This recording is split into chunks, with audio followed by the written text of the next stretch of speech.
Pinay. Alright ng Pinay, selamat pagi. Okay, sekarang pukul 7.20. Pukul 7.2 So ini untuk Saga FLX Dia mau road. Tapi kalau Saga FLX ini kita terus pergi road piramid sudah. Tidak boleh. Kalau level 2 tidak rasa.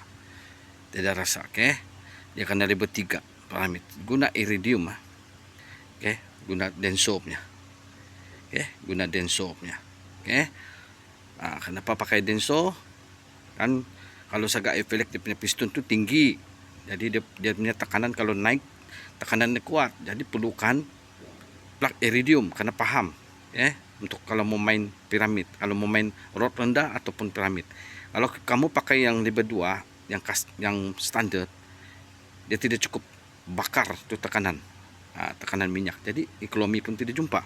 Macam saya buat untuk yang Binoni tu, yang wajah tu, dia dapat rasa Persona, dia dapat rasa sudah sebab dia pakai ini.